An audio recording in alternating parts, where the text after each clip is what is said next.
Hello everyone, this is Aditya sir here. आज की class में एक्सरसाइज 4.3 के क्वेश्चन नंबर 6 को सॉल्व करेंगे। यहाँ पे जो आपको गिवन क्वेश्चन है देखने में थोड़ा कॉम्प्लिकेटेड सा लग रहा है, लेकिन आप इसके लिए मैं एक टिप देना चाहूँगा कि आप इस क्वेश्चन को ब्रेक करके समझिए लाइन बाय लाइन और इसको रीड करिए अच्छे से। चलिए हम भी वैसी ही कोशिश करेंगे। सबसे पहले आपका क्वेश्चन क्या है? If the work done by a body on application of a constant force is directly proportional to the distance travelled by the body. पहले हम लोग इतने का मतलब समझते हैं। कोई बॉडी है, ठीक है, यहाँ पे कोई भी ऑब्जेक्ट हो सकता है, उस पर एक फोर्स लगाया गया, कांस्टेंट फोर्स। कांस्टेंट फोर्स का मतलब कि फोर्स की वैल्यू चेंज नहीं हो रही है, मतलब कि एक बराबर ही एक समान ही लगाया जा रहा है हर मोमेंट पे। बहुत अच्छी बात। अब आप फोर्स लगाएंगे तो ऑब्वियस सी बात है कुछ उस पर वर्क होगा। वर्क होने के बाद वो ऑब्जेक्ट जो है कुछ डिस्टेंस ट्रैवल करता है।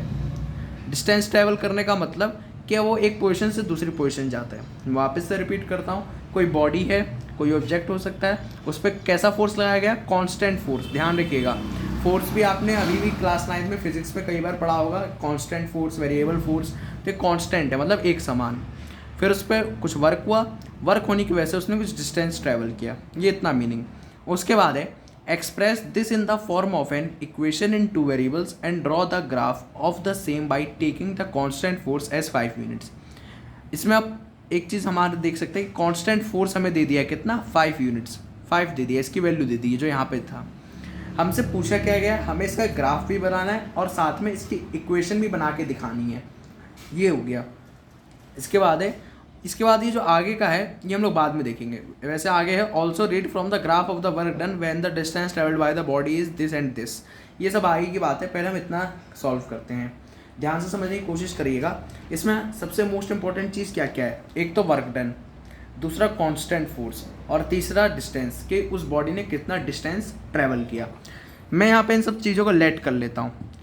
डिस्टेंस ट्रैवल्ड कितना किया? मैं मान लेता हूँ x किया उसने, ठीक है। वर्क डन कितना किया? मैं मान लेता हूँ उसने y किया। बस इतना आपको क्लियर होना चाहिए। डिस्टेंस मैंने मान लिया उस बॉडी ने डिस्टेंस x ट्रैवल किया, उस पर कितना वर्क करना पड़ा उसको, वो y करना पड़ा। चलिए अब क्वेश्चन पे वापस से आइए। क्वेश्चन में क्या कहा गया है कि जो वर्क डन है, work done is directly proportional to the distance travelled by the body. इस क्वेश्चन की लाइन को, हर वर्ड को ध्यान से समझिएगा वरना बहुत कन्फ्यूजन होगा हम लोग। मैं इसको दोबारा से रीड करता हूँ। If the work done by a body on application of a constant force. यहाँ पे बहुत से बच्चे बोलेंगे कि कांस्टेंट फोर्स जो है वो डायरेक्टली प्रोपोर्शनल है, क्योंकि लेकिन ये गलत है। एक्चुअल में वर्क डन जो है वो डायरेक्टली प्रोपोर्शनल है। किसके? डिस्टेंस के। अब डायरेक्टली प्रोपोर्शनल का मतलब समझिए इस वर्ड का। डायरेक्टली प्रोपोर्शनल का मतलब होता है कि एक चीज़ भी बढ़ेगी तो दूसरी चीज़ उसके साथ बढ़ेगी। ये आप लोगों ने 8th क्लास में पढ़ा था, चैप्टर था आपका मैथ में डायरेक्ट एंड इनवर्स प्रोपोर्शनल, तो उसमें भी आपने ये पढ़ा था कि एक चीज़ बढ़ेगी तो दूसरी चीज़ भी उसमें बढ़ेगी। जैसे अगर मैं बोलूँ कि एक एप्पल जो है अगर 5 रुपीज़ का आता है तो 10 एप्पल 50 रुपीज़ के आएंगे, तो आपने एप्पल की क्वांटिटी भी बढ़ाई तो उसकी प्राइस भी बढ़ी, 5 से 10, 10 से 15, तो दोनों चीज़ें बढ़ रही हैं, तो इसलिए ये हो गया डायरेक्टली प्रोपोर्शनल। इसका सिंबल भी समझिए। देखिए क्या बोला गया? वर्क डन किसके प्रोपोर्शनल है? डिस्टेंस के। तो उसी को लिखते हैं। यहाँ पे आपका वर्क डन है y और डिस्टेंस ट्रेवल्ड है x, तो y is directly proportional. Directly proportional का साइन ये होता है x। Work done is directly proportional to distance travelled. देखिए मैथमेटिकल में आपने लिख दिया है, ऐसे तो ये वर्ड्स में था और मैथमेटिकल वे में आप ऐसे लिख के दिखाएंगे। ये हमारा फर्स्ट पॉइंट क्लियर हो गया। अब जब हम लोग प्रोपोर्शनल हटाते तो एक कांस्टेंट लगाते हैं, कांस्टेंट लगाते हैं, जैसे कि y। इस साइन को हटा के हम लोग इक्वल बनाते हैं, तो उसके लिए हम लोग x के साथ कुछ जोड़ना होता है, कुछ कांस्टेंट यहाँ पे क्या दे रखा है? कांस्टेंट यहाँ पे फोर्स दे रखा है। देखिए कांस्टेंट फोर्स, और इसकी वैल्यू यहाँ कितनी दे रखी है? 5 यूनिट्स। तो 5 यूनिट्स का मतलब 5x, x के आगे 5 लग जाएगा। ध्यान से समझिएगा, क्वेश्चन की लैंग्वेज थोड़ी सी टिपिकल लगेगी फर्स्ट टाइम, लेकिन मैं इसलिए अपनी पूरी बेस्ट से बेस्ट तरीके की कोशिश कर रहा हूँ ताकि आपको अच्छे से समझ में आए। y = 5x। बहुत अच्छी बात।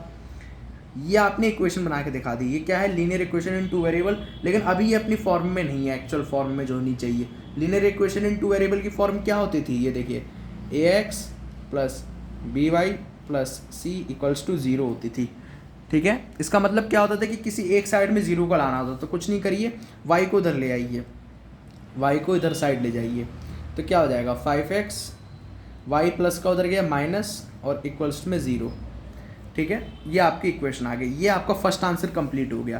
क्वेश्चन में पहला क्या पूछा गया था आपसे कि इन टू वेरिएबल्स, देखिए equation in two variables form of an, इसको फॉर्म में दिखाना है, ये आपकी पहला आंसर तो ये हो गया आपका। देखिए मुझे इसमें नहीं लग रहा कि इसमें कोई डाउट आया होगा इतने में, अगर कोई डाउट होगा तो वीडियो को बार बार रिपीट करके देखिएगा, क्योंकि बहुत ज़्यादा ही कहते हैं ना टिपिकल क्वेश्चन है, उसकी लैंग्वेज काफ़ी ज़्यादा टिपिकल है, कुछ नहीं ज़्यादा। अब बात आती है सेकंड पार्ट जो है इसमें कि ड्रॉ द ग्राफ। ग्राफ बनाने के लिए आपको एक्स और वाई दोनों की वैल्यू चाहिए होगी, ये तो पक्का है आपके पास कि आपको अगर ग्राफ बनाना है तो भाई आपको एक्स और वाई की वैल्यू चाहिए ही चाहिए। तो उसके लिए भी बात करते हैं। ग्राफ के लिए ना मैं क्या करता हूँ, इस वाले इक्वेशन को ले लेता हूँ y इक्वल्स टू 5x, क्योंकि ये मेरे को काफ़ी इजी इक्वेशन लग रही है, इसमें x की वैल्यू पुट करेंगे y की वैल्यू निकलती जाएगी। तो मैं इस इक्वेशन को अलग से ले लेता हूँ, जैसे कि मैं यहाँ पर ले लेता हूँ दूसरी शीट में। आपकी इक्वेशन कौन सी लेनी थी आपको, y इक्वल्स टू 5x, ये आपको लेनी थी। आप क्या करिए, बस x की वैल्यू लिखिए, कुछ भी ले लीजिए, 1 2 3 4 5 -1 -2 0 ले लीजिए, कोई फ़र्क नहीं पड़ने वाला। मैं 0 ही ले लेता हूँ। एट x इक्वल्स टू 0, ये आपने ले ली, ठीक है।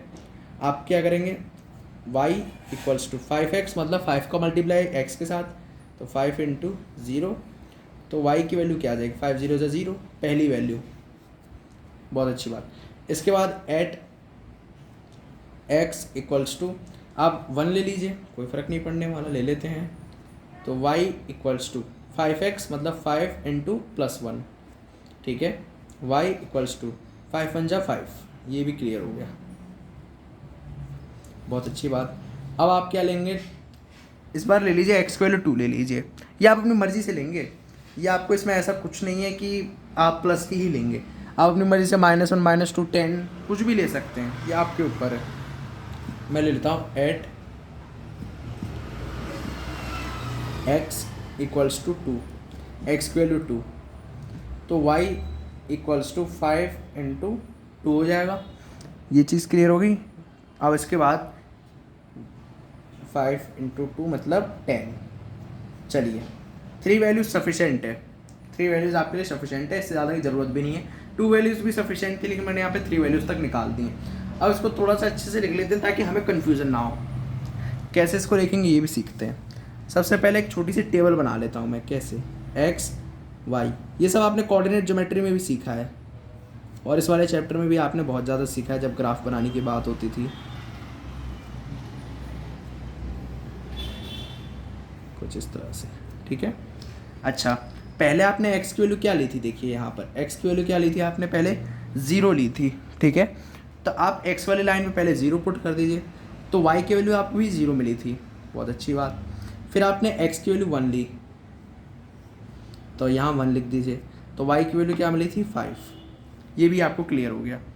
फिर उसके बाद आपने यहाँ पर x की वैल्यू 2 ली थी, तो यहाँ 2 पुट कर दीजिए। फिर उसके बाद आपने y की वैल्यू क्या मिली थी 10, तो ये 10 लिख दीजिए। देखिए इतनी चीज़ें आपको क्लियर हो गई। अब आपको इन पॉइंट्स को लोकेट करना है ग्राफ में, तो यहाँ पे मैं ग्राफ भी ले लेता हूँ। अब आप लोग अपने स्क्रीन के सामने एक ग्राफ देख सकते हैं। इस ग्राफ में हमें कौन कौन से पॉइंट्स प्लॉट करने हैं, ये वाले पॉइंट्स देखिए, 0,0 1,5 और 2,10। तो सबसे पहले इन्हें थोड़ा सा हमें तरीके में लिखना होगा। तरीके में कैसे, जैसे आपने कोऑर्डिनेट ज्योमेट्री में सीखा था कि 0,0 इसको कैसे लिख सकते हैं, इस तरह से, ये आपकी x की वैल्यू, ये आपकी y की वैल्यू, ये कन्फर्म है। देखिए यहाँ पे x की वैल्यू 1, तो इसको इस तरह से लिखेंगे 1, फिर y की वैल्यू, ठीक है, फिर x की वैल्यू 2 और y की वैल्यू 10। ये तीनों पॉइंट्स आपको प्लॉट करने हैं इस तरह से, ठीक है। अब आप इन पॉइंट्स को प्लॉट करेंगे, तो मैं अपना ग्राफ वापस से ले आता हूँ। सबसे पहले 0,0, देखिए 0,0 मतलब x की वैल्यू भी 0, y की वैल्यू भी 0, तो ये हम सब जानते हैं ओरिजिन होता है। ये सब आपने कोऑर्डिनेट ज्योमेट्री में सीखा है, इसके जस्ट प्रीवियस वाले चैप्टर में, ठीक है, एकदम जो होता है मिडल पॉइंट, ठीक है, बहुत अच्छी बात। इसके बाद है आपका 1,5, 0,0 आपने प्लॉट कर दिया। अब आपके पास है 1,5, मतलब x पे कितना 1 चाहिए आपको, ये आपको यहाँ पे दिख रहा होगा। y पे कितना चाहिए आपको 5 चाहिए, ये आपको यहाँ दिख रहा होगा। तो आप क्या करें, इन दोनों पॉइंट्स को एक्सटेंड करें दोनों तरफ से। कैसे करेंगे मैं भी दिखाता हूँ। ये 1 है, मैं इसको एक्सटेंड करता हूँ यहाँ पे इस तरह से, ठीक है। और यहाँ से 5 को भी एक्सटेंड कर दूँ। ये जहाँ पे मिलेगा उस पॉइंट को यहाँ पे डिनोट कर देंगे, इस तरह से डॉट बना देंगे। इसके बाद आपके पास है 2,10, 1,5 आपने प्लॉट कर दिया। अब आपके पास है 2,10, x पे कितना 2 यहाँ मिल गया, और y पे कितना है 10, वो आपको यहाँ पे मिल जाएगा, ठीक है। चलिए अब आपको इन्हें भी क्या करना है, एक्सटेंड करना है दोनों तरफ से। मैं ऐसे भी एक्सटेंड कर देता हूँ, ये देखिए 2,10 यहाँ पर, और 10 को भी ये एक्सटेंड कर दीजिए इसी तरह से यहाँ पर। अब आप देखिए फर्स्ट, सेकंड, थर्ड, अब आपको स्केल लेके इन तीनों पॉइंट्स को ज्वाइन कर देना है, ठीक है। ऐसे आपको ज्वाइन करना है कि ये तीनों एक ही लाइन में आ जाए। देखिए मैं कर देता हूँ यहाँ से कुछ इस तरह से। देखिए अब ये तीनों पॉइंट्स ज्वाइन हो गए। अब ज्वाइन होने के बाद आपके पास एक ग्राफ दिया गया, क्या आप इस तरह से ग्राफ को रिप्रेजेंट करेंगे। आपसे क्वेश्चन में देखिए, क्वेश्चन आपका जो था इस क्वेश्चन में यहाँ पे देखिए ड्रॉ द ग्राफ था, तो ड्रॉ द ग्राफ का मतलब आपने ग्राफ भी प्लॉट कर दिया। चलिए ये भी हो गया। इसके बाद हम लोगों ने फर्स्ट पार्ट अच्छे से क्लियर कर लिया। अब आते हैं second part. Also read from the graph the work done when the distance travelled by the body is 2 units.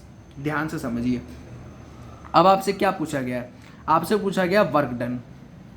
Work done निकालना कैसे, जब आपने डिस्टेंस कितना ट्रेवल किया, 2 यूनिट्स, मतलब उस बॉडी ने कितना डिस्टेंस ट्रेवल किया, 2 डिस्टेंस ट्रेवल किया। अच्छा यहाँ पे देखिए ये x की वैल्यू होती है, आप सब जानते हैं, कोऑर्डिनेट ज्योमेट्री में सीखा है, ये x की वैल्यू होती है। तो यही डिस्टेंस होगा, क्यों, क्योंकि हम लोगों ने याद करी स्टार्टिंग में किसको डिस्टेंस माना था, x को डिस्टेंस माना था, और वर्क डन हम लोगों ने किसको माना था, y को माना था। तो इस ग्राफ के अकॉर्डिंग जब आपका डिस्टेंस 1 यूनिट ट्रेवल हुआ तो आपको कितना वर्क करना पड़ा, 5 वर्क करना पड़ा। देखिए यहाँ से जाके पॉइंट यही मिल रहा है, ठीक है। फिर आपने जब डिस्टेंस 2 यूनिट ट्रेवल किया तो आपको 10 के बराबर वर्क डन करना पड़ा।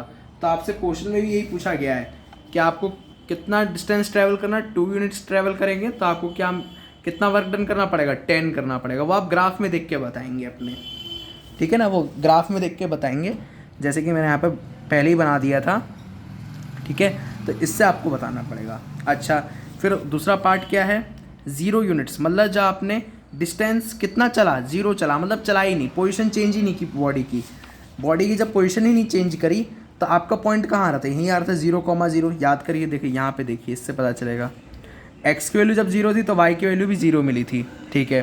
x की वैल्यू 1 थी, y की वैल्यू 5 मिली थी, x की वैल्यू 2 थी तो y की वैल्यू 10 मिली थी। तो वो तो यहीं कन्फर्म हो जाता है। लेकिन उसने बोला है कि नहीं आपको ग्राफ से बताना है, तो ग्राफ से देख के बता दीजिए।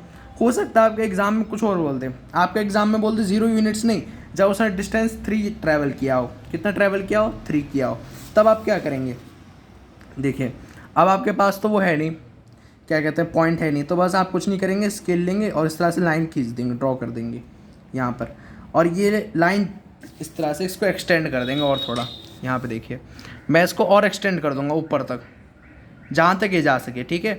और यहाँ से 3 को भी एक्सटेंड कर दूँगा, जहाँ ये दोनों टच होंगे वहाँ से इसको टच करके देख लीजिएगा, ठीक है, वो आपको मिल जाएगा, ठीक है। तो इस तरह से आप यहाँ पे शो करेंगे। अब आपके क्वेश्चन अच्छे से क्लियर हो गया होगा। इसमें इससे ज़्यादा और कुछ करने के लिए है ही नहीं, आपसे जो जो पूछा गया था मैंने सब बता दिए हैं। और हाँ, इस तरह के क्वेश्चन स्टार्टिंग में सही में बहुत ज़्यादा कॉम्प्लिकेटेड से लगते हैं देखने में, लेकिन मैं उसके लिए आपको बताना चाहूँगा कि इसको रीड अच्छे से करिए। पहले बार में नहीं समझ में आया, दूसरी बार रीड करिए, दूसरी बार नहीं तो तीसरी बार, और लाइन में ब्रेक करके इसके मीनिंग निकालने की कोशिश कीजिए। मैंने भी यहाँ पे अपनी तरफ से पूरा बेस्ट से बेस्ट देने की कोशिश की थी आपको समझाने के लिए, ठीक है। तो आई होप आपको ये क्वेश्चन क्लियर हो गया होगा। Please share this lecture to your classmates and don't forget to subscribe this channel. Thanks for watching. जय हिंद।